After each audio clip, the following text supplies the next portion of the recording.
Kaymakar gelecek.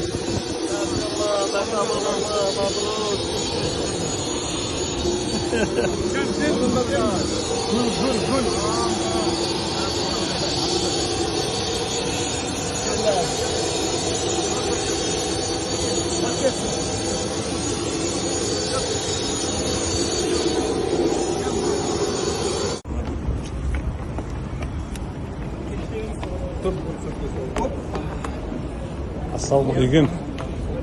Қалай саға? Құтты болсын бәрі. Оң болсын. Нарсың қолына бісміллахиррахманиррахим. Отырбасын. Машалла.